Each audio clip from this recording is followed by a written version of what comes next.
سیدنا محمد وعلی آلہ وصحبہ وبارک وسلم۔ صلاۃ و سلام علیک یا سیدی یا رسول اللہ وعلی آلک و اصحابک یا سیدی یا حبیب اللہ۔ نہایت ہی واجب الاحترام معزز و محترم و مکرم شرکائے سفر نور کورس، اللہ رب العزت کے کرم اور آقا کریم علیہ الصلاۃ والسلام کے نالین پاک کے تصدق سے ہم بحمد اللہ تعالی سفر نور کورس کی آج 7ویں نشست کے اندر شریک ہیں۔ دعا ہے کہ رب لم یزل ہمیں نور کے اس سفر سے زیادہ روشنی اخذ کرنے اور اپنے دلوں کو نور ایمان سے منور کرنے کی توفیقات سے مالا مال فرمائے۔ تو ناظرین کرام، بلا تاخیر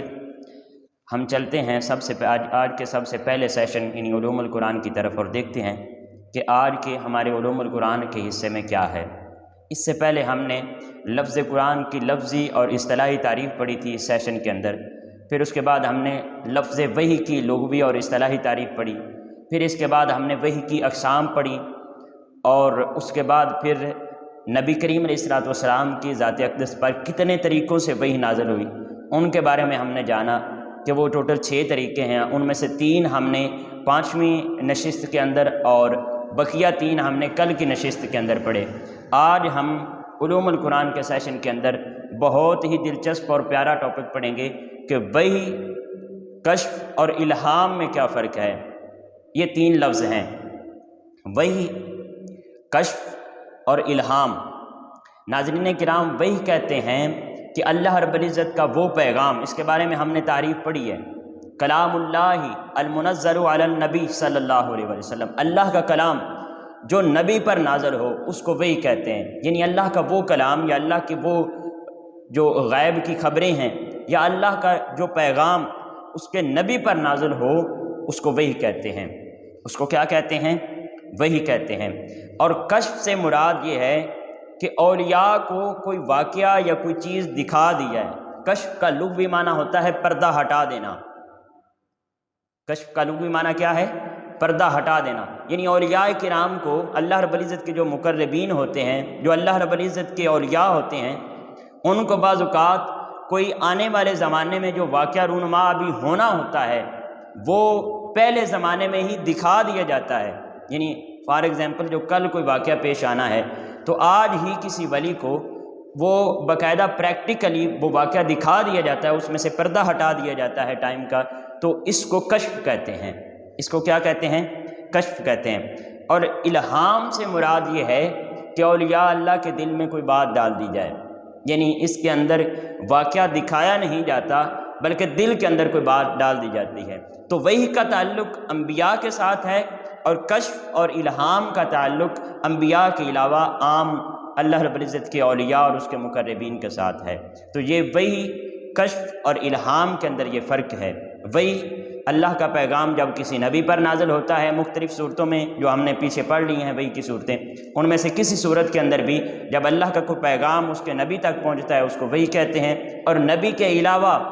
عام بندوں میں یعنی اللہ رب العزت کے اولیاء کے اندر جب اولیاء کو کوئی واقعہ دکھا دیا جاتا ہے اس کو کشف کہتے ہیں۔ اور جب اللہ کوئی اپنا پیغام اپنے ولی کے دل کے اندر القاء فرما دیتا ہے اور دل کے اندر کوئی بات ڈال دی جاتی ہے تو اس کو الہام کہتے ہیں۔ تو یہ ہمارا آج کا علوم القرآن کا سیشن تھا۔ اس کے بعد ہم دیکھتے ہیں کہ مضامین قرآن، اور آپ کو معلوم ہے کہ آج ہم 7ویں پارے کے مضامین جو ہیں ان کو ڈسکس کریں گے۔ سب سے پہلے ہم دیکھتے ہیں کہ 7ویں پارہ کے اندر کون کون سے مضامین ہیں جن کو اللہ رب العزت نے اس پارہ کے اندر ڈسکس کیا ہے۔ سب سے پہلے ہے نصارہ کی 2 اقسام بیان کی گئی ہیں کہ وہ 2 قسم کے ہیں عیسائی، اس کے بارے میں ہم انشاءاللہ ڈیٹیل سے بات کریں گے۔ پھر 7ویں پارہ کے اندر اللہ کے کلام کی تاثیر بیان کی گئی ہے کہ اللہ کا کلام کیسے دلوں کے اوپر اثر کرتا ہے، اور پھر اس کے جو اثرات ہیں وہ انسان کے ظاہری جسم کے اوپر بھی اور اس کے کردار کے اوپر رونما ہوتے ہیں۔ پھر قسم کے بارے میں ڈیٹیل سے بات ہے کہ کس قسم پر مواخذہ نہیں ہے، اور کون سی قسم اگر آپ اٹھاتے ہو اور اس کے بعد پھر اس قسم کو پورا نہیں کرتے تو آپ کے اوپر کفارہ لازم ہوتا ہے، اور پھر قسم کا کفارہ کیا ہے اس بارے میں ہم انشاءاللہ آج کے پارے کے اندر بات کریں گے۔ پھر احرام کی حالت میں شکار کے بارے میں بات کی گئی ہے، بیت الحرام کے بارے میں بات ہے، وصیت اور گواہ کے بارے میں بات ہے۔ وصیت کے اوپر ہم نے پہلے بھی ایک دفعہ بات کی تھی کہ جب بندہ مومن مسلمان جب قریب الموت ہو، یعنی جب اس کے موت کے لمحات آ جائیں، تو اس وقت اس کے اوپر یہ لازم ہے کہ وہ اپنے مال کے بارے میں، اپنے جائیداد کے بارے میں، اپنے رشتہ داروں کو یا اپنے ورثاء کو وصیت کرے، اور جب وہ وصیت کر رہا ہو تو ساتھ 2 گواہوں کا ہونا ضروری ہے۔ اس بات کا جو حکم ہے وہ 7ویں پارے کے اندر ہے۔ پھر قیامت کے دن کا منظر بیان کیا گیا 7ویں پارے کے اندر۔ حضرت عیسیٰ علیہ السلام پر اللہ تعالیٰ کے جو احسانات ہیں وہ بیان ہوئے۔ پھر مائدہ یعنی دسترخوان والا جو واقعہ ہے وہ بھی 7ویں پارے کے اندر ہے۔ پھر اللہ رب العزت کا سوال جو حضرت عیسیٰ علیہ السلام نے اس کا جواب دیا، یعنی اللہ اور حضرت عیسیٰ علیہ السلام کا ایک مختصر سا مکالمہ وہ ہے۔ پھر اسلوب تقریر کے بارے میں بات ہوئی کہ تقریر کا اسلوب کیا ہونا چاہیے۔ توحید اور قدرت کے دعوے، اللہ رب العزت نے اپنی وحدت کا اور توحید کے دعویٰ کیا ہے اس کے اندر۔ پھر اسلوب تلقین ہے کہ تلقین یعنی یقین کیسے دلایا جائے۔ پھر 18 انبیاء کے اسماء ہیں، 18 انبیاء کے اسماء ہیں اسی پارہ کے اندر، اور حضرت ابراہیم علیہ السلام کے اوپر جو اللہ رب العزت نے انعامات فرمائے ان کا ذکر ہے۔ پھر کافر اور مومن کی نظر میں جو فرق ہے کہ کافر کسی چیز کو کیسے دیکھتا ہے اور مومن اس کی نظر کیسے ہوتی ہے، تو یہ کافر اور مومن کی نظر کا جو فرق ہے وہ بھی اسی پارہ کے اندر بیان کیا گیا ہے۔ تو ناظرین کرام، یہ تو تھا ہمارا ایک اجمالی تعارف کہ اس پارہ کے اندر کون کون سے مضامین ڈسکس کیے گئے ہیں۔ اب ہم دیکھتے ہیں ان میں سے چند ایک مضامین کو تھوڑے تفصیل کے ساتھ، کہ چند ایک آیات کی روشنی میں 7ویں پارہ کے چند ایک مضامین کو ہم ایک نظر لگاتے ہیں۔ اعوذ باللہ من الشیطان الرجیم، بسم اللہ الرحمن الرحیم۔ یہ 7واں پارہ ہے۔ 7ویں پارے کی پہلی آیت مقدسہ اور سورۃ المائدہ کی آیت نمبر 83۔ اللہ رب العزت ارشاد فرماتا ہے وَإِذَا سَمِعُوا مَا أُنزِلَ إِلَى الرَّسُولِ تَرَىٰ أَعْيُنَهُمْ تَفِيضُ مِنَ الدَّمْعِ مِمَّا عَرَفُوا مِنَ الْحَقِّ۔ ناظرین کرام، یہاں پر بیسیکلی عیسائیوں کے بارے میں بات کی جا رہی ہے، نصارہ کے بارے میں بات کی جا رہی ہے، اور اللہ رب العزت نے یہاں پر ارشاد فرمایا وَإِذَا سَمِعُوا، اور جب اس کو یعنی قرآن کو سنتے ہیں، یہاں پر عیسائیوں کی بات ہو رہی، جب یعنی عیسائی جب قرآن کو سنتے ہیں جو رسول اللہ صلی اللہ علیہ وسلم کی طرف اتارا گیا، تو آپ ان کی آنکھوں کو اشک ریز دیکھتے ہیں۔ یعنی جب وہ قرآن کو سنتے ہیں تو قرآن کی جو ایک تاثیر ہے اس کی وجہ سے ان کی آنکھوں سے آنسو جاری ہو جاتے ہیں۔ یہ آنسوؤں کا چھلکنا اللہ رب العزت فرماتا ہے اس حق کے باعث ہے جس کی انہیں معرفت نصیب ہو گئی، مما عرفوا من الحق، یہ اس حق کے باعث ہے جس کی معرفت ان عیسائیوں کو نصیب ہو گئی۔ ناظرین کرام، ہم دیکھتے چلے آ رہے ہیں کہ قرآن پاک نے پیچھے جتنی دفعہ بھی عیسائیوں کی بات ہوئی ہے تو ان کی مذمت کی ہے، یہاں پر عیسائیوں کی تعریف کی جا رہی ہے۔ تو بیسیکلی ریزن یہ ہے کہ 2 طبقات ہوتے ہیں جب بھی نیکی کی دعوت دی جاتی، ہم بھی جب کسی کو تبلیغ کرتے ہیں، نیکی کی دعوت دیتے ہیں، تو لوگوں کے 2 طبقات ہوتے ہیں۔ ایک طبقہ تو وہ ہوتا ہے جو فوراً نیکی کی بات کو رد کر دیتا ہے، ٹھکرا دیتا ہے اور انکار کر دیتا ہے، وہ بالکل ماننے کی طرف آتا ہی نہیں ہے۔ اور دوسرا طبقہ لوگوں کا جن کو اللہ رب العزت نے قلب سلیم عطا فرمایا ہوتا ہے، وہ پھر نیکی کی بات کو سنتے ہیں اور پھر اس کے اندر غور و فکر کرتے ہیں اور بات پر توجہ دیتے ہیں۔ تو یہ 2 طبقات ہوتے ہیں۔ یہاں پر اللہ رب العزت نے ان نیک عیسائیوں کی بات کی ہے۔ بیسیکلی یہ اشارہ ہے اس نجاشی کا جو دربار، جب نبی کریم علیہ السلام نے ہجرت فرمائی، آپ کے صحابہ نے مکہ سے، آپ کے چند اصحاب نے ہجرت فرمائی حبشہ کی طرف، جب وہ صحابہ مکہ سے ہجرت فرما کر حبشہ تشریف لے گئے، نجاشی تھا وہاں کا بادشاہ، تو اس کے دربار میں نبی کریم علیہ السلام نے فرمایا کہ آپ لوگ چلے جاؤ اور وہاں جا کر پناہ لو۔ جب وہ صحابہ کرام رضوان اللہ علیہم اجمعین وہاں پہنچے تو کفار مکہ کے جو چند لوگ تھے وہ بھی وہاں پہنچ گئے، اور جب وہاں پہنچے تو انہوں نے وہاں نجاشی سے کہا کہ یہ ہمارے شہر کے چند لوگ اور ہمارے قبیلے کے چند لوگ ہیں جو کہ ہمارے بتوں کو برا بھلا کہتے ہیں، اور یہ ہمارے بھگوڑے ہیں، ہم سے بھاگ کر یہاں پر آ گئے، لہذا یہ ہمیں واپس کر دیے جائیں۔ تو جب نجاشی نے یہ بات سنی تو وہ بڑا اس کو اللہ رب العزت نے قلب سلیم عطا فرمایا تھا، اس نے پھر مسلمانوں کو بلا بھیجا۔ مسلمانوں کو جب اپنے دربار میں بلایا تو اس بادشاہ نے مسلمانوں سے کہا کہ آپ کے یہ شہر کے لوگ آئے ہیں اور یہ بات کر رہے ہیں، آپ اپنے معاملے میں کوئی صفائی کے اندر بات کہنا چاہیں تو آپ کہہ سکتے ہیں۔ تو حضرت جعفر طیار رضی اللہ تعالیٰ عنہ آپ بھی وہاں تشریف فرما تھے، آپ نے پھر سورہ مریم کی چند آیات پڑھی، جب آپ نے جس کے اندر حضرت عیسیٰ علیہ السلام کے بارے میں اور ان کی حیثیت کے بارے میں ذکر کیا گیا، تو جب آپ نے یہ چند آیات پڑھی سورہ مریم کی تو وہ بادشاہ بھی اور اس بادشاہ کی مجلس کے اندر جتنے عیسائیوں کے علماء بیٹھے ہوئے تھے وہ سب اشک بار ہو گئے، وہ سب اشک بار ہو گئے، اور انہوں نے کہا کہ انہوں نے مسلمانوں کو پھر تحفظ دیا اور کافروں کو واپس لوٹا دیا، ان کو انکار کر دیا کہ یہ ہم واپس نہیں آپ کو کرنے والے، اور مسلمانوں کو انہوں نے پناہ دی۔ جب ناظرین کرام یہ کافر واپس لوٹتے ہیں اور پھر اس کے بعد جب مسلمان ہجرت سے واپس لوٹتے ہیں نبی کریم علیہ السلام کی بارگاہ میں، اور یہ نجاشی بادشاہ جو تھا یہ وہی بادشاہ کے بعد میں پھر یہ مسلمان ہو گیا تھا،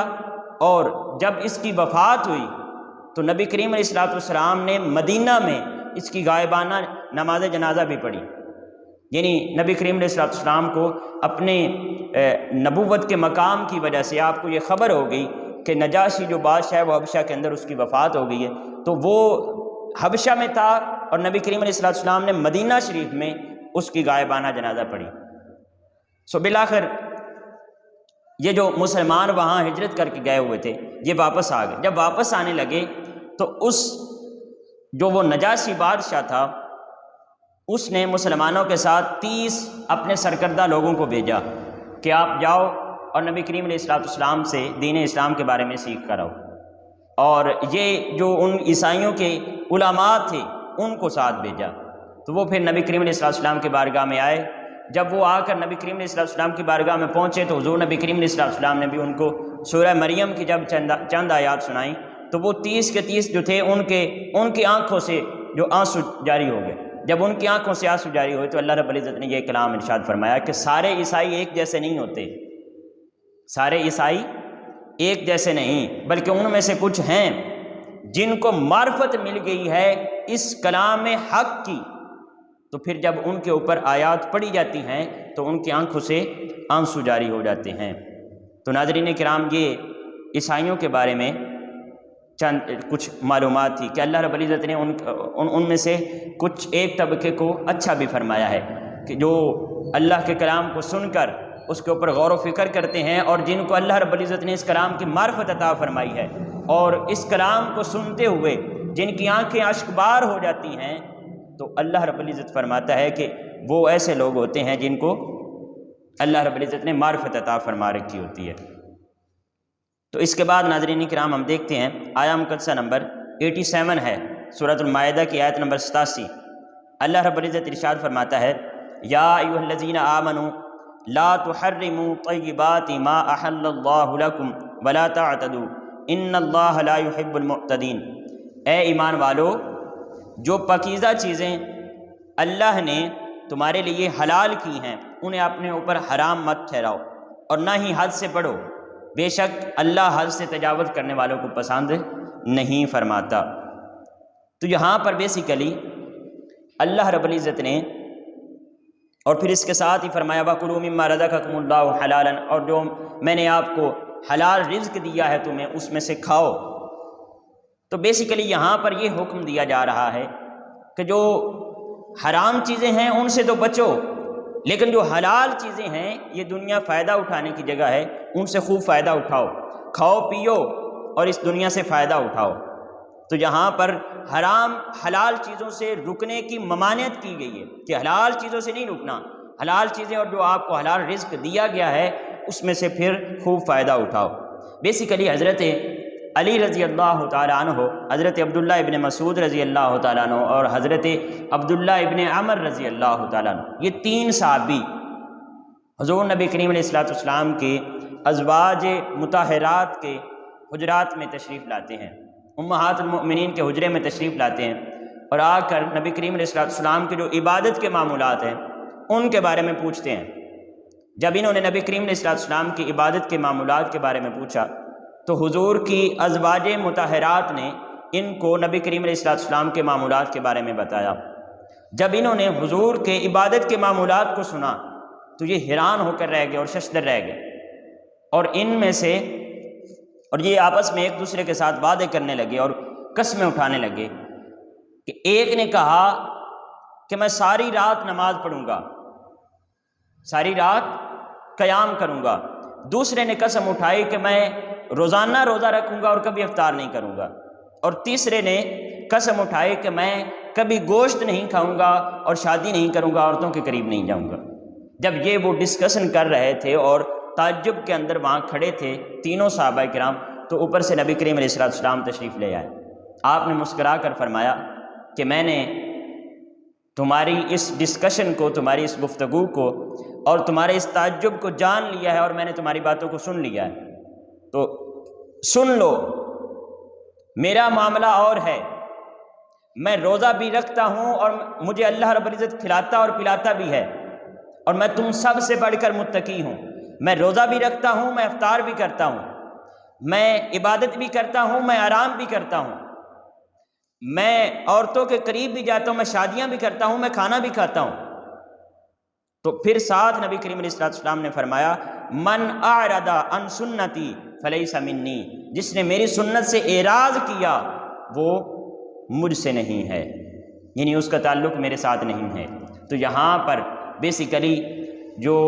مسلمانوں کو یہ حکم دیا جا رہا ہے کہ جو حلال چیزیں ہیں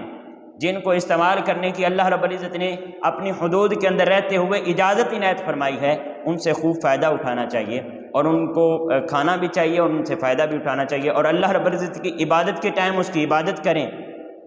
اپنے جسم کے جو حقوق ہیں ان کو بھی پورا کریں، آپ کے نفس کے آپ کے اوپر حقوق ہیں ان کو بھی پورا کریں،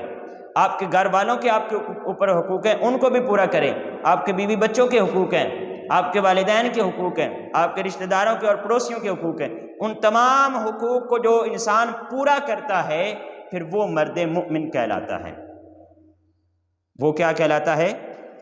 مرد مؤمن کہلاتا ہے، اور یہ اسلام نے تعلیم دی ہے ہمیں۔ تو ناظرین کرام، اس کے بعد ہم چلتے ہیں تو یہاں پر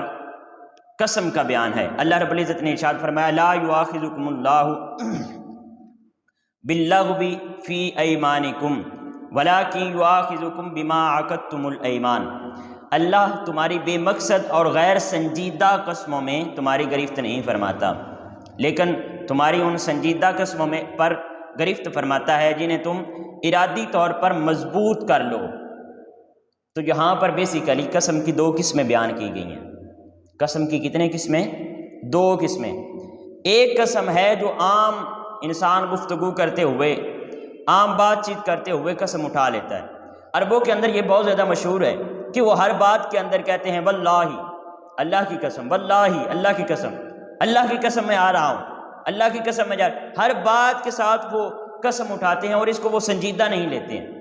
تو اللہ رب العزت نے فرمایا جو ایسی غیر سنجیدہ قسمیں ہیں ان کے اوپر اللہ فرماتا ہے کہ تمہاری گرفت نہیں ہے، جو یہ بات بات کے اندر قسمیں اٹھا دی جاتی ہیں، لیکن اس کی ایک دفعہ پر مذمت ضرور فرمائی وَتُطِيعُ كُلَّ حَلَّافٍ مُّهِينٍ، کہ یہ جو بات بات کے اوپر قسم اٹھانی ہوتی ہے اور بغیر ریزن کی قسمیں اٹھاتے پھرتے رہنا ہوتا ہے، یہ الٹیمیٹلی آپ کے معاشرے کے اندر جو ہے وہ مذمت کا سبب بنے گی اور آپ کی تذلیل کا سبب بنے گی، اس لیے اسے منع ضرور کیا گیا۔ لیکن فرمایا اگر آپ ایسی قسمیں جو عام عموماً آپ گفتگو کے اندر اٹھا لیتے ہیں اور وہ کوئی پختہ قسمیں نہیں ہوتی ہیں تو اس کے اندر آپ کا مواخذہ نہیں ہے اگر آپ اس کو پورا نہیں بھی کرتے، لیکن وہ قسم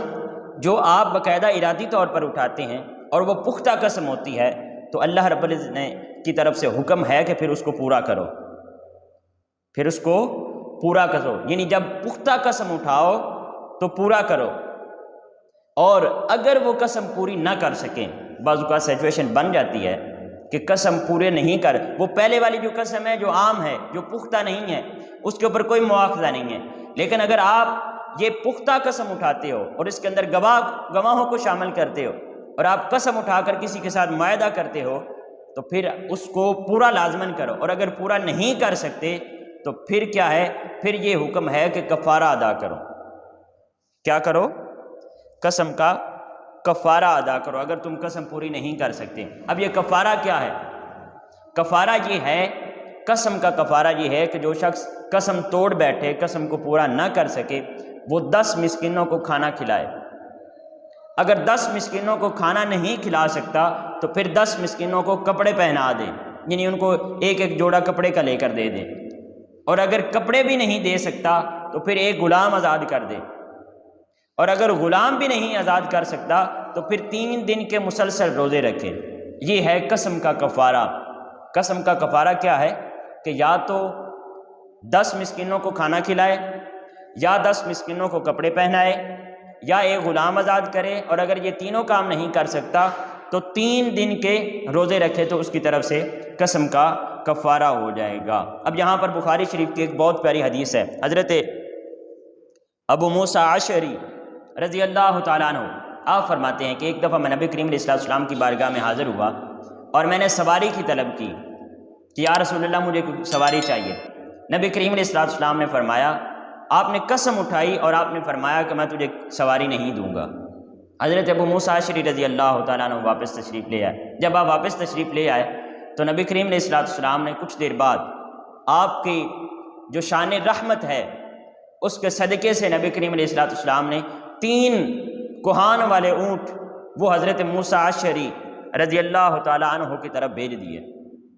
جب وہ اونٹ حضرت موسیٰ اشعری رضی اللہ تعالیٰ عنہ کے پاس پہنچے تو آپ فرماتے ہیں میں نے جا کر عرض کی یا رسول اللہ، آپ نے تو منع فرما دیا تھا کہ میں سواری نہیں دوں گا، اور خالی منع نہیں فرمایا بلکہ آپ نے قسم اٹھائی ہے۔ تو نبی کریم علیہ السلام نے ارشاد فرمایا کہ میں جب کسی بات کے اوپر قسم اٹھاتا ہوں، بہت پیارا جواب، جب میں کسی بات پر قسم اٹھاتا ہوں اور پھر میں دیکھتا ہوں کہ اس سے دوسری بات اس سے اچھی ہے تو پھر میں قسم کو توڑ دیتا ہوں اور اس کے اوپر عمل کرتا ہوں۔ تو آپ بھی اگر کوئی قسم اٹھا بیٹھیں اور اس سے پھر اس قسم کا توڑنا بہتر ہو، فار ایگزامپل آپ قسم اٹھا لیتے ہیں کہ میں فلاں جگہ شادی پر نہیں جاؤں گا، اور پھر آپ کی برادری والے، آپ کے رشتہ دار آپ کو منانے آ جاتے ہیں، تو پھر خدا کے لیے ان کی خوشیوں میں شریک ہو جائیں اور اپنی قسم کا کفارہ ادا کر دیں۔ تو یہ قسم کے بارے میں ڈیٹیل تھی۔ اس کے بعد ناظرین کرام ہم دیکھتے ہیں تو آیت نمبر 90 سورۃ المائدہ آیت نمبر 90 کے اندر اللہ رب العزت ارشاد فرماتا ہے یا ایھا الذین آمنوا انما الخمر والمیسر والانصاب والازلام رجس من عمل الشیطان فاجتنبوہ لعلکم تفلحون، کہ اے ایمان والو، بے شک شراب اور جوا اور نصب کیے گئے بت اور فال کے تیر جو کہ قسمت معلوم کرنے کے لیے نکالے جاتے تھے، یہ سب ناپاک شیطانی کام ہیں، سو تم ان سے کلیتاً پرہیز کرو تاکہ تم فلاح پا جاؤ۔ تو یہاں پر ایمان والوں کو خطاب فرماتے ہوئے اللہ رب العزت نے مومنوں کو 4 چیزوں سے منع فرمایا ہے۔ کتنی چیزوں سے؟ 4 چیزوں سے۔ پہلے خمر یعنی شراب، دوسری میسر یعنی جوا، تیسری انصاب یعنی وہ جو بتوں کے قریب پتھر لگاتے تھے، نصب کرتے تھے ان کی عبادت کے لیے، انصاب، اور چوتھی ازلام یعنی اپنی قسمت کو چیک کرنے کے لیے فعال نکالنا۔ تو ان 4 کو ایک ایک دفعہ ہم دیکھتے ہیں ایک ایک کر کے۔ خمر جو شراب ہے ناظرین کرام، یہ کہتے ہیں انگوروں کو یا چند چیزوں اور کو ملا کر بند کیا جاتا ہے، کسی جگہ پر محفوظ خاص لمیٹڈ ٹائم کے لیے رکھا جاتا ہے، اور جب اس کی حالت چینج ہو جاتی ہے، اس کے اندر خاص قسم کی بو پیدا ہو جاتی ہے اور اس کے اندر نشہ پیدا ہو جاتا ہے۔ جب اس کے اندر نشہ پیدا ہو جاتا ہے تو پھر اس کو شراب کہتے ہیں، اور اللہ رب العزت نے شراب سے سختی سے منع کیا ہے۔ یہ ان کبیرہ گناہوں میں سے ہے جن کے اوپر سزا متعین کی گئی ہے، اور کبیرہ گناہوں میں سے وہ گناہ پھر سب سے بڑا گناہ شمار کیا جاتا ہے جس کے اوپر اللہ رب العزت کوئی نہ کوئی حد جاری فرماتا ہے۔ تو یہ شراب کے اوپر بھی حد جاری اللہ رب العزت نے حکم فرمایا کہ 80 کوڑے اس کو حد جاری کی جائے گی۔ نبی کریم علیہ السلام نے فرمایا جو شراب پیے گا، اور آپ نے فرمایا یہ حضرت ابو ہریرہ رضی اللہ تعالیٰ عنہ سے روایت ہے سنن نسائی کے اندر کہ جو ایک دفعہ شراب پیے گا اس کو 80 کوڑے مارے جائیں گے، جو پھر دوسری دفعہ پیے گا اس کو پھر 80 کوڑے مارے جائیں گے، اور پھر جو تیسری دفعہ اس جرم کا ارتکاب کرے گا پھر اس کو قتل کر دیا جائے گا۔ اور یہ قتل کا جو حکم ہے یہ پہلے تھا لیکن بعد میں اس کو منسوخ کر دیا گیا۔ اب صرف 80 کوڑے سزا اسلام کی ہے کہ جو شراب پیتا ہے اس کو 80 کوڑے سزا لگائی جائے گی۔ اور یہ ممانعت یہاں پر صرف شراب سے نہیں ہے بلکہ ہر نشہ آور چیز سے نبی کریم علیہ السلام نے منع فرمایا ہے۔ فرمایا کل مسکر حرام، ہر نشہ آور چیز حرام ہے، چاہے وہ ہیروین ہو، وہ افین ہو، وہ جو چیزیں بھی آج یہ استعمال کرتے ہیں جس سے نشہ حاصل ہو، ایسی تمام چیزوں کو حرام فرمایا گیا۔ لیکن ان میں سے شراب کو پھر جو ہے وہ بڑے درجے پر حرام فرمایا اور اس کی زیادہ سختی سے ممانعت کی کیونکہ وہ زیادہ ناپاک ہے اور اس کے اوپر حد جاری ہوتی ہے۔ پھر اس کے بعد دوسری چیز یہاں پر جو منع کی گئی وہ ہے میسر، یعنی جوا۔ جوا کہتے ہیں کہ جب کوئی دو فریق آپس میں کوئی گیم کھیلتے ہیں، کوئی کھیل کھیلتے ہیں، تو ایک فریق کے جیت جانے پر پہلے سے متعین شدہ رقم جو ہارنے والا فریق ہوتا ہے وہ جیتنے والے فریق کو دیتا ہے، اس کو جوا کہتے ہیں۔ یعنی وہ پہلے سے متعین کر لیتے ہیں کہ اگر میں جیت گیا تو اتنی رقم میں تجھ سے لے لوں گا، اور اگر تو جیت گیا تو تجھے میں اتنی دے دوں گا۔ اس کو میسر یعنی جوا کہتے ہیں۔ اور یہ جو لفظ میسر ہے یہ یسر سے نکلا ہے اور اس کا معنی ہے آسانی سے ملنے والی چیز۔ تو ناظرین کرام، ہمیں یہاں پر آسانی سے ملنے والی چیز سے منع کیا جا رہا ہے۔ اور آپ کو ایک یہاں پر بات عرض کرتا چلوں، کوئی بھی آپ مرتبہ اور سٹیٹس اور مقام حاصل کرنا چاہتے ہیں تو اس کا کوئی شارٹ کٹ نہیں ہے۔ بہت سارے لوگ شارٹ کٹ استعمال کرنے کی کوشش کرتے ہیں اور پھر وہ ایسے کاموں کو کرنے کی کوشش کرتے ہیں جو ممنوع ہوتے ہیں۔ پھر وہ جب شارٹ کٹ کے اندر پڑتے ہیں تو پھر وہ اللہ رب العزت کی حدود کو پامال کر دیتے ہیں۔ تو کسی بھی کام کو، کسی بھی چیز کو حاصل کرنے کے لیے، کسی بھی منزل تک پہنچنے کے لیے اسلام نے شارٹ کٹ کی اجازت نہیں دی۔ اسلام کے مطابق آپ کو اجازت یہ ہے کہ آپ ضرور اپنا ایک ویژن بنائیں اور آپ ضرور کسی مقام کے بارے میں سوچیں اور اللہ رب العزت سے طلب کریں اور اس کے لیے محنت بھی کریں، لیکن شارٹ کٹ استعمال نہیں کریں۔ اپنی محنت کے بل بوتے پر، اپنی عزم و ہمت کے بل بوتے پر وہاں پر پہنچنے کی کوشش کریں۔ تو کسی بھی چیز کے اندر شارٹ کٹ نہیں ہے۔ پھر اس کے بعد جو تیسری چیز یہاں پر منع فرمایا گیا جس سے وہ ہے انصاب۔ انصاب یہ بیسیکلی پتھروں کے بتوں کے قریب چاند پتھر جو ہے وہ نصب کر دیے جاتے تھے اور ان کے اوپر پھر چڑھاوے چڑھائے جاتے تھے۔ ان کے اوپر کیا چڑھائے جاتے تھے؟ چڑھاوے چڑھائے جاتے تھے۔ ان کے اوپر منتیں مانی جاتی تھیں، لوگ آتے تھے ان کے اوپر نظریں ڈال کر جاتے تھے۔ تو اللہ رب العزت نے سختی کے ساتھ اس سے بھی منع فرما دیا۔ اور پھر ہے اس کے بعد چوتھی چیز ہے ازلام۔ ازلام کہتے ہیں فعال نکالنا۔ اس وقت تیروں کے ذریعے نکالی جاتی تھی، کوئی ان کا سسٹم تھا کہ جس کے ذریعے وہ لوگوں کو چیک کرتے تھے۔ آج بھی مختلف قسم کی فعال نکالی جاتی ہے اور بدقسمتی سے ہمارے معاشرے کا 70% حصہ اس کے اندر مشغول ہے۔ 70% حصہ لوگ اپنی قسمت کو چیک کرنے کے لیے عام لوگوں کے پاس جاتے ہیں اور ان سے پوچھتے ہیں کہ میں بیرون ملک جا رہا ہوں، کیا مجھے جانا چاہیے یا نہیں جانا چاہیے؟ میری قسمت کیسی ہوگی؟ میرا آئندہ سال کیسا ہوگا؟ مجھے کس طرح کر کے میرے آئندہ سال کے اندر قسمت کیسی ہوگی؟ یہ چیک کروانے کے لیے مختلف طریقوں سے فعال نکالتے ہیں۔ یہ قرآن پاک کے بھی 15ویں پارے کے اندر کینچی رکھ کر اور پتہ نہیں کس طریقے سے وہ فعال نکالتے ہیں۔ تو یہ سارے طریقے جو ہیں اسلام نے اس سے منع فرما دیا ہے۔ قرآن پاک کے اندر ممانعت آ گئی ہے، یہ سارے طریقے حرام ہیں، ان سے بچو۔ ناظرین کرام، ان سے بچنا چاہیے۔ تو یہ چوتھی چیز جس کو یہاں پر حرام فرمایا گیا، اور نہ صرف ان 4 چیزوں کو حرام فرمایا گیا بلکہ یہ رجس ہیں۔ اللہ رب العزت نے فرمایا یہ کیا ہیں؟ یہ رجس ہیں، اور رجس اس کو کہتے ہیں جو حسن بھی ناپاک ہو اور مانن بھی ناپاک ہو، یعنی یہ ساری چیزیں ناپاک ہیں۔ ان سے جیسے ہم پلیدی سے بچتے ہیں، ناپاکی سے بچتے ہیں، اسی طرح ان 4 چیزوں سے بھی ہمیں بچنا چاہیے۔ تو ان 4 چیزوں سے یہاں پر منع فرمایا گیا، اور فعال سے منع فرمایا گیا۔ علامہ اقبال رحمۃ اللہ تعالیٰ علیہ کا وہی شعر جو ہم نے 2 دن پہلے پڑھا تھا، بتوں سے تجھ کو امیدیں، خدا سے نا امیدی، مجھے بتا تو صحیح اور کافری کیا ہے۔ خدا کے بندو، جو چاہیے اللہ سے مانگو، اس سے مانگ کر تو دیکھو، اس سے لو لگا کر تو دیکھو، اس سے رشتہ بنا کر تو دیکھو، اس سے تعلق ابدیت قائم کر کے تو دیکھو۔ وہ دیکھیں نوازنے کی حد نہ کر دے تو پھر بات کرنا،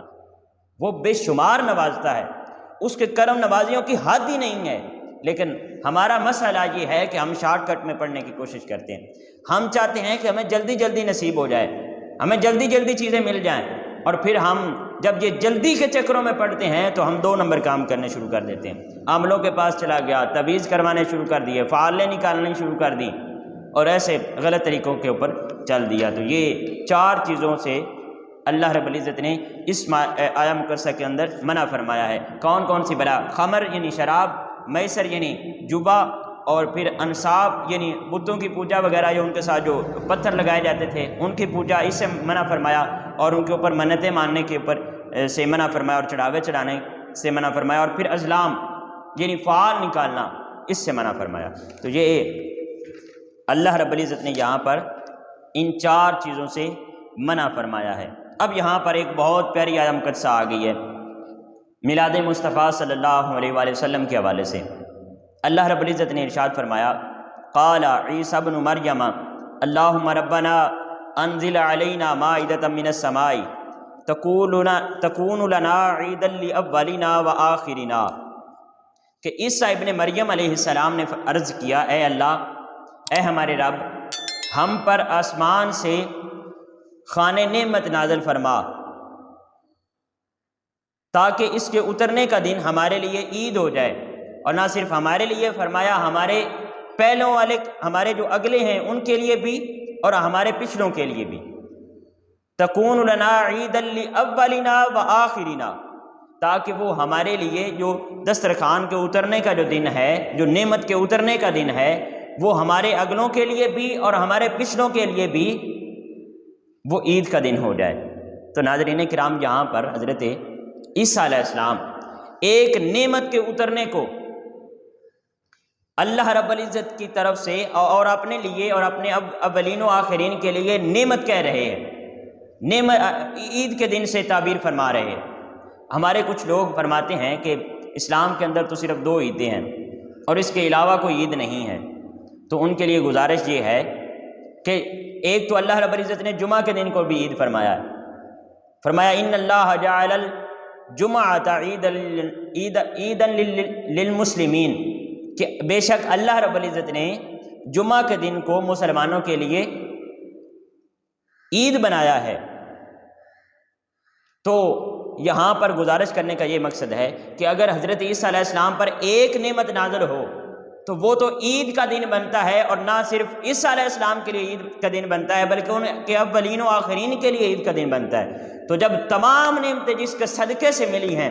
وہ نعمتوں کا سردار ہمیں مل جائے، اور جس کے صدقے سے نعمتیں ملی ہیں وہ نعمت جب ہمیں مل جائے، تو پھر اس نعمت کے ملنے سے کے دن کو ہم عید کیوں نہ بنائیں، بلکہ وہ تو میلاد مصطفیٰ جو ہے وہ ہمارے لیے تو عید عظمیٰ ہونی چاہیے، وہ سب سے بڑی عید ہے، کیونکہ اس دن سب سے بڑی نعمت جو ہے وہ اللہ رب العزت نے اپنی مخلوق پر فرمائی، اور سب سے بڑا کرم فرمایا۔ نثار تیری چہل پہل پہ ہزاروں عیدیں ربیع الاول، یہ ساری عیدیں، یہ جو نعمتوں کے ملنے پر اللہ کا شکر ادا کی، عید کا مطلب خوشی ہوتا ہے نا، جو کسی نعمت کے ملنے پر خوشی منائی جاتی ہے، یہ ساری خوشیاں، یہ ساری عیدیں، نثار تیری چہل پہل پہ ہزاروں عیدیں، یہ ساری عیدیں جو ہزاروں کروڑوں عیدیں، ہزاروں عیدیں اے ربیع الاول، کہ سوائے ابلیس کے جہاں میں سبھی تو خوشیاں منا رہے ہیں۔ تو یہ آقا کریم علیہ السلام کی ولادت با سعادت کا مہینہ ہو اور آپ کی آمد کا دن ہو، تو ہمیں ضرور اس دن بطور عید میلاد النبی خوشی منانا چاہیے۔ ناظرین کرام، اس کے بعد ہم دیکھتے ہیں سورۃ المائدہ کی آیت نمبر 118 کے اندر، سورۃ الانعام سورۃ المائدہ چل رہی ہے، اس کی آیت نمبر 118 کے اندر اللہ رب العزت ارشاد فرماتا ہے ان تعذبہم فإنہم عبادک، بہت پیارا مضمون، ان تعذبہم فإنہم عبادک، یہاں پر آداب ابدیت سکھائے جا رہے ہیں۔ کیا سکھائے جا رہے ہیں؟ آداب ابدیت سکھائے جا رہے ہیں۔ یعنی حضرت عیسیٰ علیہ السلام نے فرمایا اپنے جو امتی ہیں ان کے بارے میں کہ اے اللہ اگر تو انہیں عذاب دے گا تو یہ تیرے ہی بندے ہیں، وَإِن تَغْفِرْ لَهُمْ فَإِنَّكَ أَنْتَ الْعَزِيزُ الْحَكِيمُ، اور اگر تو انہیں بخش دے تو بے شک تو ہی بڑا غالب حکمت والا ہے۔ تو یہاں پر بیسیکلی انسان کو بندگی سکھائی جا رہی ہے کہ اللہ کی بارگاہ میں کیسے بندہ بننا ہے، اس کا بندہ کیسے بننا ہے، اس کی عبادت کیسے کرنی ہے، اس کے مقربین میں شامل کیسا ہونا ہے، اس کے سامنے عاجزی و انکساری کا ثبوت کیسے لانا ہے، اس کے سامنے عاجز کیسے بننا ہے، اس کی عبادت کا طریقہ کار کیا ہے۔ تو فرمایا اگر تم اس کی عبادت کرنا چاہو تو اس سے یہ عرض کرو ان تعذبہم فإنہم عبادک، کہ اے میرے مولا میں تو گنہگار ہوں، میں تو عاجز ہوں، میں تو مسکین ہوں، میں تو خطا کار ہوں، میں نے کون سا جرم ہے جو نہیں کیا ہے، لیکن اگر تو عذاب دے گا تو میں تیرا ہی بندہ ہوں۔ اے مولا اگر تو مجھے عذاب دینا چاہتا ہے تو میں تیرا ہی بندہ ہوں۔ جب انسان اس عاجزی اور اس انکساری کے اوپر آ کر اللہ کی بارگاہ میں اپنی التجا پیش کرتا ہے تو پھر وہ مولا ضرور مغفرت فرماتا ہے، اور پھر عرض کرے اے مولا اگر تو بخش دے تو بڑا غالب ہے اور حکمت والا ہے۔ یعنی اگر تو عذاب بھی دینا چاہے تو بندہ تو میں تیرا ہی ہوں، تو عذاب دے بھی لے گا تو تیری کون سا بادشاہی کے اندر اور تیری حکمرانی کے اندر اضافہ ہو جانا ہے، اور اگر تو عذاب نہ بھی دے، مجھے ایک بندے کو عذاب نہ دینے سے بھی مولا کون سا تیری حکمت کے اندر اور تیری بادشاہی کے اندر کمی آ جانی ہے۔ تو یہ انسانوں کو بیسیکلی ابدیت سکھائی جا رہی ہے، مومنوں کو اللہ رب العزت کے ساتھ تعلق سکھایا جا رہا ہے۔ بنی اسرائیل کا ایک شخص، حدیث نبی پاک صلی اللہ علیہ وسلم کی حدیث کے اندر ہے، یہ بخاری و مسلم کی روایت ہے کہ بنی اسرائیل کا ایک شخص اس نے اپنے بیٹوں سے کہا کہ جب میں فوت ہو جاؤں تو میری جسم کو، میری لاش کو تم لوگوں نے دفنانا نہیں۔ اس نے وصیت کی، بلکہ اس کو جلا کر، جلانے کے بعد اس کی خاک کو بھی کسی ایک جگہ پر نہیں پھینکنا بلکہ ہواؤں کے اندر اڑا دینا ہے، ہواؤں کے اندر اڑا دینا ہے۔ جب اس کی خاک کو اس طرح، جب وہ فوت ہو گیا تو اس کے بیٹوں نے اسی وصیت پر عمل کرتے ہوئے اس کی میت کو جلایا، اور جلانے کے بعد اس کی خاک کو آندھیوں کے اندر اڑا دیا۔ جب اس کی وہ جو راکھ تھی اس کو اڑا دیا گیا تو اللہ رب العزت نے اس کی راکھ کو اکٹھا کر کے پھر اس کو زندہ فرمایا، اور پھر اس سے پوچھا کہ اے میرے بندے تو نے ایسا کیوں کیا؟ جب اس نے کہا کہ جب اللہ رب العزت نے یہ پوچھا کہ تو نے ایسا کیوں کیا تو اس نے عرض کی مخافتک، اے میرے مولا مجھے تیرا خوف تھا، میں تیرے سامنے حاضری سے ڈر رہا تھا، میں بہت بڑا گنہگار تھا اور تیرے سامنے حاضر ہوتے ہوئے مجھے شرمساری محسوس ہو رہی تھی، تو اس لیے میں نے یہ وصیت کی اور اس عمل کے لیے اپنے بیٹوں کو حکم دیا۔ تو جب اس نے یہ عرض کی مولا میں نے تجھ سے ڈر کر یہ کام کیا ہے، تو اللہ رب العزت نے اس کو بخش دیا اور اس کو معاف فرما دیا۔ اسی طرح کا ایک بنی اسرائیل کا اور واقعہ ہے کہ ایک شخص جو بڑا بد زبان تھا اور بڑا بد اخلاق اور بد کردار تھا، تو یہ سیدنا موسیٰ علیہ السلام کے زمانے کا واقعہ ہے۔ اس کو بستی والوں نے نکال دیا، اس کو بستی والوں نے اس سے تنگ آ کر بستی سے نکال دیا۔ جب وہ بستی سے نکلا تو وہ صحرا کی طرف چلا گیا، چلتا گیا، جب اس نے دیکھا چاروں طرف کوئی چیز نہیں ہے، اور وہاں پر اس کو موت کا واقعہ، بھوکا پیاسا پھرتا رہا، کیونکہ بستی والوں نے تو بستی سے نکال دیا تھا اور کھانے پینے کی کوئی چیز نہ ملی، تو وہ بھوکا پیاسا یوں ہی پھرتا رہا، اور بالآخر اس کے اوپر موت کا وقت قریب آ گیا۔ جب موت کا وقت قریب آیا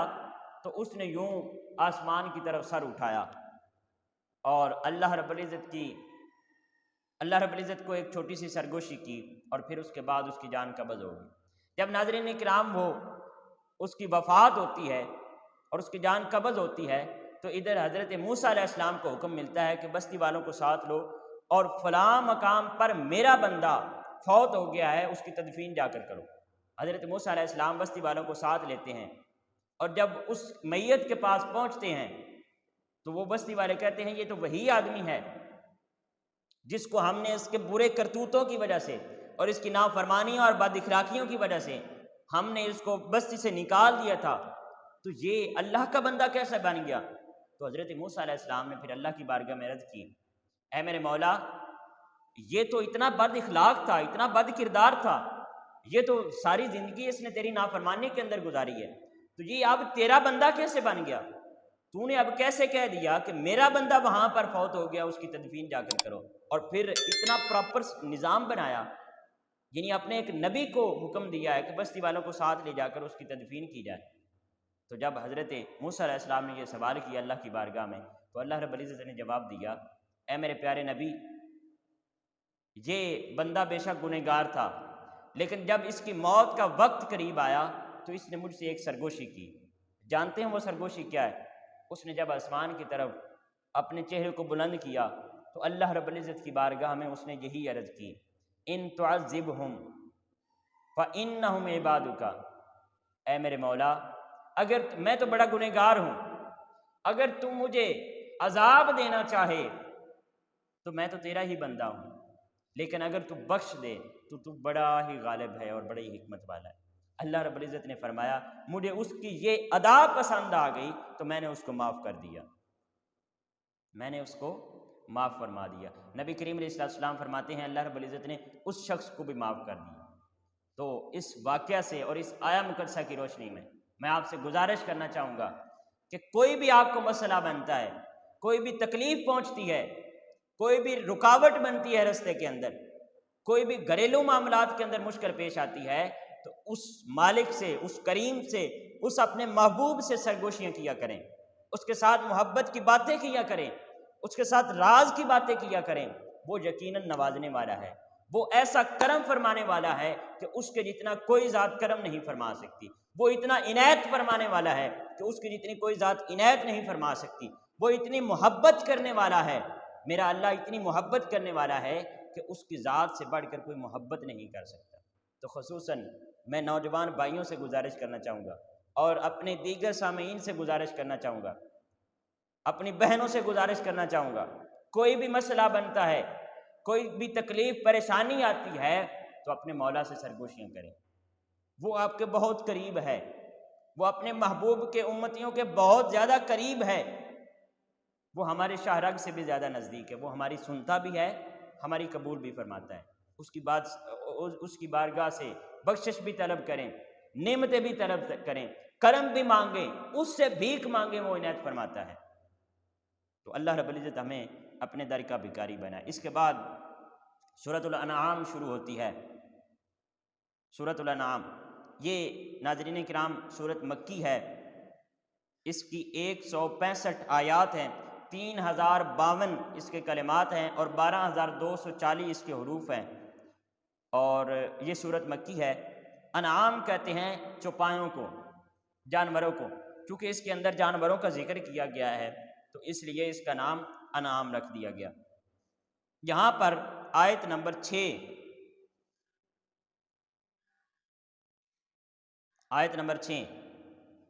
فرمایا الم یروکم اہلکنا من قبلہم من قرن مکناہم فی الارض، کیا انہوں نے نہیں دیکھا کہ ہم نے ان سے پہلے کتنی ہی قوموں کو ہلاک کر دیا؟ تو یہ تنبیہ دی جا رہی ہے، اور پھر فرمایا کہ ان کو ہم نے ہر قسم کی نعمتوں سے نواز رکھا تھا، وجعلنا الانہار تجری من تحتہم فاہلکناہم بذنوبہم، کہ ہم نے ان کو محلات عطا کیے تھے جن کے نیچے نہریں بہتی تھی،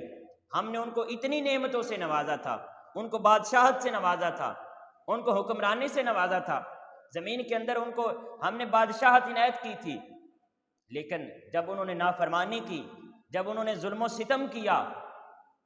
تو پھر اللہ رب العزت فرماتا ہے کہ وہ آپ سے زیادہ طاقتور تھے۔ یہاں پر فرمایا جا رہا ہے کہ الم یروکم اہلکنا من قبل کہ ما لم نمکن لکم وارسلنا السماء علیہم مدرارا، کہ ایسا اقتدار جو ان کو میں نے دیا تھا، اللہ رب العزت فرماتا ہے ایسا تو تم کو بھی نہیں دیا ہے، یعنی تم سے بھی بڑھ کر ان کو طاقت دی تھی، ان کو بادشاہت دی تھی، ان کو اقتدار دیا تھا، ان کو نعمتوں سے نوازا تھا، لیکن جب انہوں نے نافرمانی کی تو اللہ فرماتا ہے میں نے ان کو نیست و نابود کر دیا۔ یہاں پر بیسیکلی قوم عاد، قوم سمود اور قوم لوط کا ذکر کیا جا رہا ہے کہ ان کو اللہ رب العزت نے بھرپور نعمتوں سے نوازا، اور پھر جب انہوں نے نافرمانی کی تو اللہ رب العزت نے ان کو اسی طرح نیست و نابود کر دیا۔ تو اس آیا مقدسہ کی روشنی میں ہمارے لیے سبق یہ ہے کہ اگر اللہ رب العزت ہمیں کسی نعمت سے نوازتا ہے تو اس نعمت کا غلط فائدہ نہیں اٹھانا چاہیے۔ اگر اللہ رب العزت حکمرانی عنایت فرماتا ہے تو اس کا مطلب یہ نہیں ہے کہ آپ دوسروں کو جو ہے وہ دباتے چلے جاؤ اور ان کو محکوم بناتے چلے جاؤ۔ اگر اللہ رب العزت نے زمین کے اوپر آپ کو حکمرانی عنایت فرمائی ہے اور آپ کو اقتدار عنایت فرمایا ہے تو وہ اللہ کا امتحان سمجھا جانا چاہیے، اس کو اللہ کے امتحان کے طور پر سمجھنا چاہیے، اور ہمہ وقت یہ ذہن کے اندر رکھنا چاہیے کہ اس کا جا کر حساب دینا ہے۔ یہ نہیں کہ ذرا سا اللہ نے اقتدار دیا اور آگے والوں کے اوپر جناب چڑھ دوڑا، سامنے بیٹھا مخلوق خدا بیٹھی ہوئی ہے اس کے اوپر سیدھی گولیاں مارنی شروع کر دی اور ان کو ذلیل و رسوا کرنا شروع کر دیا۔ تم سے پہلے بھی کوئی یہاں تخت نشین تھا، یہ ہمیشہ انسان کو اپنے ذہن کے اندر رکھنا چاہیے۔ اگر آپ کسی پوسٹ پر ہیں، کسی عہدے پر فائز ہیں تو یہ ذہن کے اندر رکھیں تم سے پہلے بھی کوئی یہاں تخت نشین تھا، اس کو بھی خدا ہونے کا اتنا ہی یقین تھا۔ تو یہ بادشاہیاں، یہ نعمتیں، یہ کرم نوازیاں، یہ اقتدار، یہ بدلنے والی چیز ہے، یہ ختم ہو جانے والی چیز ہے۔ آج تم لوگ ہو اقتدار کے اندر، کل کو کوئی اور آ جائے گا، تو ڈرو اس رب سے جس کے سامنے پیش ہونا ہے۔ ہمیشہ اقتدار رہنے والی چیز نہیں ہے، ہمیشہ حکمرانی آپ کے پاس رہنے والی چیز نہیں ہے، یہ فنا ہے، اس نے ختم ہو جانا ہے۔ ڈرو اس مالک سے اور اس کی مخلوق کی خدمت کرو اور اس کی مخلوق کو ضرر پہنچانے سے باز رہو۔ ناظرین کرام، اس کے بعد 2-3 چھوٹے چھوٹے مضامین ان کو ہم ڈسکشن کریں گے اور پھر اس کے بعد ہم آج کے لیے اجازت چاہیں گے۔ اللہ رب العزت نے ارشاد فرمایا سورۃ الانعام کے اندر آیت نمبر 43، فلولا اذ جاءہم بأسنا تضرعوا ولکن قست قلوبہم وزین لہم الشیطان ما کانوا یعملون، کہ پھر جب ان تک ہمارا عذاب آ پہنچا تو انہوں نے عاجزی و زاری کیوں نہ کی۔ تو یہاں پر جو ہمیں نصیحت کی جا رہی ہے وہ یہ ہے کہ جب انسان کے پاس کوئی مشکل آ جائے، کوئی مشکل کا لمحہ آ جائے، ناظرین کرام زندگی کا حصہ ہیں مشکلات، یہ زندگی کا حصہ ہیں، یہ اتار چڑھاؤ زندگی کا حصہ ہے۔ تو اللہ رب العزت یہاں پر یہ سبق سکھا رہا ہے کہ جب کوئی مشکل آ جائے تو پھر اس کی بارگاہ میں آ جاؤ، پھر عاجزی سے، پھر انکساری سے اس کی بارگاہ میں آہوزاری کرنی شروع کر دو، تو اللہ رب العزت آپ کو نہ صرف اس مشکل سے نکالے گا، اس امتحان سے نکالے گا، بلکہ اپنے انعامات اور اپنی کرم نوازیوں کی بارش کر دے گا۔ اور اگر ایسا نہیں کرو گے تو پھر وَلَٰكِن قَسَتْ قُلُوبُهُمْ وَزَيَّنَ لَهُمُ الشَّيْطَانُ مَا كَانُوا يَعْمَلُونَ، تو بجائے اگر آپ اللہ کی بارگاہ میں آہوزاری کرنے کے، اگر شیطان کے کہے پر آپ لگ گئے اور اپنے دل کو مزید پختہ کر لیا اور معاذ اللہ کی ناشکری کی طرف چلے گئے تو پھر اس کا بدلہ پاؤ گے جو کرو گے۔ لیکن حقیقت یہ ہے کہ ان کے دل سخت ہو گئے تھے اور شیطان نے ان کے لیے وہ گناہ کا راستہ، گناہ آراستہ کر دکھائے تھے جو وہ کیا کرتے تھے۔ تو یہاں پر ہمیں یہ نصیحت کی جا رہی ہے کہ جب بھی کوئی مشکل آئے، جب بھی کوئی اللہ کی طرف سے امتحان آئے تو اس امتحان کے اندر اللہ کی ناشکری نہیں کرنی ہے، شیطان کے کہے پر نہیں لگنا ہے۔ جب انسان کے پاس کوئی امتحان آتا ہے، کوئی مشکل گھڑی آتی ہے تو اس وقت بہت زیادہ چانسز ہوتے ہیں کہ شیطان اس کو بھٹکانے کی بھرپور کوشش کرتا ہے، اور اس وقت بھٹکنے کے بہت زیادہ چانسز ہوتے ہیں۔ لیکن جب بھی مشکل آئے تو فوراً اس مالک کے در پر چلے جاؤ، اس کے سامنے آہوزاری کرو اور اس سے اپنے اس امتحان میں کامیابی کی دعائیں مانگو۔ ناظرین کرام، اس کے بعد ہم چلتے ہیں تو سورۃ الانعام ہے، آیت نمبر 74 ہے۔ اللہ رب العزت نے فرمایا اذ قال ابراہیم لابیہ آزر، کہ جب ابراہیم نے اپنے باپ آزر سے کہا، یہاں پر لفظ ابی استعمال کیا گیا ہے۔ ابی کا لفظی معنی تو باپ ہے، لیکن عربی کے اندر یہ جہاں پر یہ بات کی گئی ہے کہ اتتخذوا اصناما آلہۃ، کہ یعنی کہ انہوں نے اپنے چچا سے کہا کیا تم بتوں کو معبود بناتے ہو، تو یہاں پر بات یہ ہے کہ ابی ہی آزرا، کیا آزر جو تھے وہ حضرت ابراہیم علیہ السلام کے باپ تھے؟ نہیں، وہ باپ نہیں تھے بلکہ وہ ان کے چچا تھے۔ یہ پوائنٹ یہاں پر میں نوٹ کروانا چاہتا ہوں کہ آزر جو تھے وہ حضرت ابراہیم علیہ السلام کے چچا تھے جو بت بناتے تھے، اور حضرت ابراہیم علیہ السلام نے ان کو بت بنانے سے منع کیا تھا۔ حضرت ابراہیم علیہ السلام کے جو باپ تھے وہ طارخ تھے۔ کیا تھے؟ طارخ،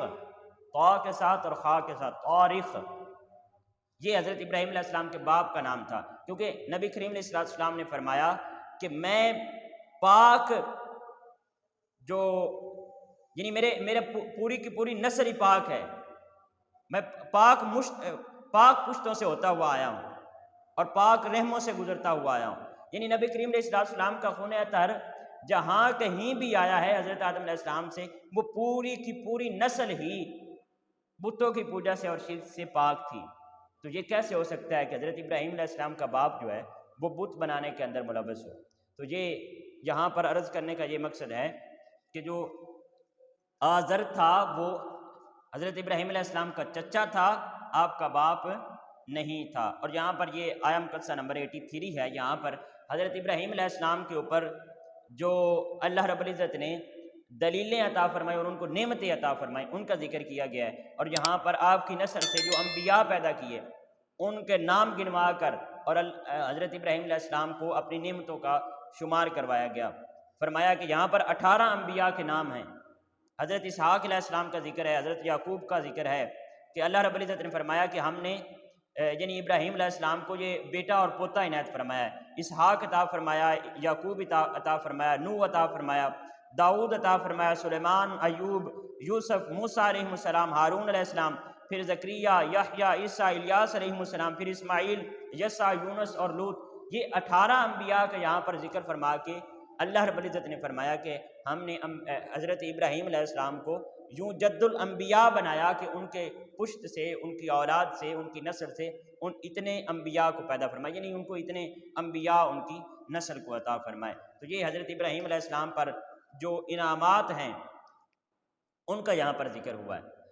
ناظرین کرام، یہاں پر ہم آخری ایک بات کو لیتے ہیں اور پھر آج کے سیشن کو کمپلیٹ کرتے ہیں۔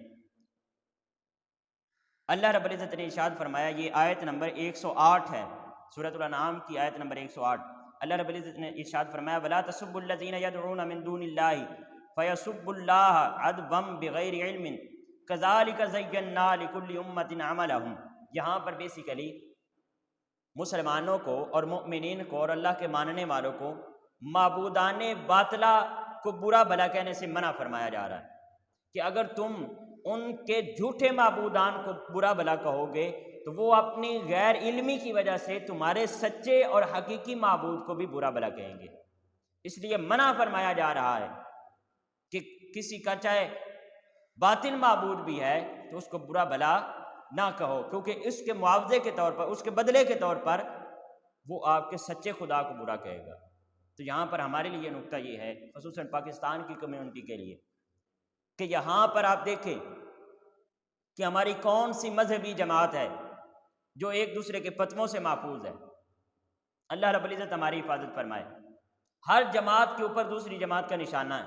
اور فتوے لگ رہے ہیں، خدا را ایسا نہیں کرنا چاہیے۔ دوسروں کے جماعت کی قیادت کا اور ان کے نظریے کا ہمیں ان کا خیال رکھنا چاہیے۔ چلیں لحاظ نہیں تو کم از کم ان کو برا نہیں کہنا چاہیے، ان کو برا نہیں کہنا چاہیے، کیونکہ اگر ہم ان کو برا کہیں گے تو وہ اس کے بدلے میں ہمارے جو قیادت ہے اس کو برا کہیں گے اور یوں ایک فتنہ جو ہے وہ جنم لے گا۔ تو اللہ رب العزت نے معبودان باطلہ کو برا کہنے سے، یعنی بتوں کو برا کہنے سے منع فرمایا ہے۔ تو ہم کیسے اسلام کے جو قائدین ہیں، جو ہمارے اسلامی جماعتوں کی قیادت ہے، ہم ان کو کیسے برا کہہ سکتے ہیں اونلی اپنے ایک دوسرے کی ٹسر کی وجہ سے؟ تو ہمیں ان چیزوں سے بچنا چاہیے۔ اللہ رب العزت کی بارگاہ سے دعا ہے کہ اللہ رب العزت ہمیں ایسے رویوں سے بچنے کی توفیق عطا فرمائے۔